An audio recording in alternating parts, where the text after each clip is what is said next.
Good morning. As you can hear, we're back on testing this heater again. We're going to get it set up for running on canola oil.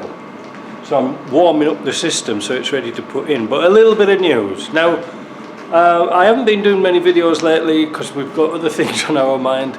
Deborah's got a little bit of a health problem, going to try and get that sorted, so that's priority. And it's been cold, really cold. The other day it was minus 25. But Deborah's heater, like this thing here, performed brilliantly in the camper overnight. I'm very pleased about that. But we learned a couple of things during the last week or so when it's been cold about that heater. It just kept throwing E10 codes out. And E10 means it's not firing up, or it hasn't gone through all the motions. It could be fuel problem, it could be a glow plug problem, or it could be a plugged intake or exhaust. So we've got to eliminate those things.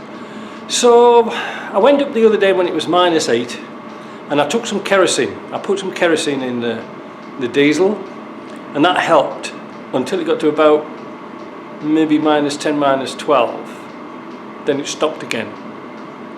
And I was racking my brains, what the hell is wrong with this? We'd already changed the fuel pipes to bigger bore pipes, and that helped. But we've not really tested it outside in extremes. So she'd been trying to start it over and over again, and it just wouldn't fire up. So I said, I wonder if it's the fuel filter. And then it twigged. Now, I'll put a little picture here of the one I bought, because the original plastic one that came with the kit, it just broke. So it's a brass, like little brass particles all compressed together to make the filter. However, when I was looking at it, it was like 270 something microns, which was a little bit fine. So when the diesel's getting thick, it wouldn't go through the filter. I asked a brother to pop down, because he's just next door. Pop down, take the filter out, put it back on again, and it worked. So that was one of the things. But it got me thinking about these heaters will work, and she's, like I say, she had it running the other day when it was minus 25 all night, and it was nice and hot. So that wasn't the problem. That was part and parcel of the problem. But I noticed when I was up there during the daytime that the exhaust pipe coming on out the side, I put it horizontal with the silencer on, and I noticed it had been tipped down. Now, I didn't do that, but I think Deborah did it. So I thought, just out of fun, I wonder, does it work better with the exhaust, with the silencer on, or off? Well, to me, it doesn't make any difference to either noise, or it doesn't make any difference to, flow. Well, it does, because I've got one here, and they're supposed to go, there's a little hole here, and that's supposed to go like that. And this is the support hole. But what's inside them? This is fun, isn't it? So I opened this one up. And all it is a piece of felt with a coil spring in it. And it's TIG welded in. But that's it. Now, you can imagine, if your heater is, if it's on its side like this, sorry, camera angle's wrong.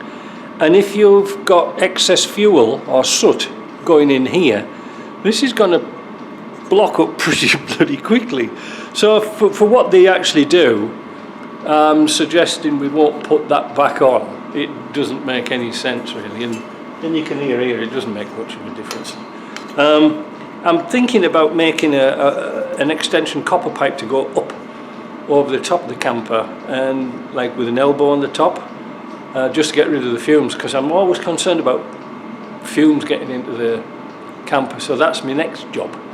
And I've also ordered some foam to go around the pipe. I got some 3.5 and 3 inch internal diameter pipe. It should be here today, so I might continue this video later, but we'll see how that's going to work. The more heat we can keep in that system, the better it's going to be. But today we're going to get Canola. This is the type of filter I fitted, but it was with this is a nylon mesh. These are a lot better, and you can strip these down and clean them if need be. But the mesh size was so small the diesel couldn't get through. sorted it out, and these are only like $11, they're not expensive. So what we're going to do today, once this heater's nicely warmed up, we're going to do a little timing run with canola oil. Canola oil. This is what they use for cooking and stuff like this. I'm going to put a link in the description below how they make this stuff, and once you find out how they make it, you'll never touch it again. It's really bad for you. It's only good for diesel cars, really. So that's all it's good for. Canola, what's it stand for? Canadian oil low acid.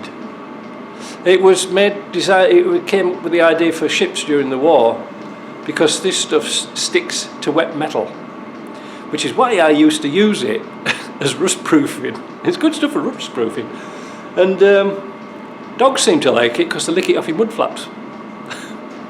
don't ask me how I know that. So now it's warmed up, we'll let that diesel run out that's down there, and then we'll make a 50-50 mix on high speed to see how long this lasts.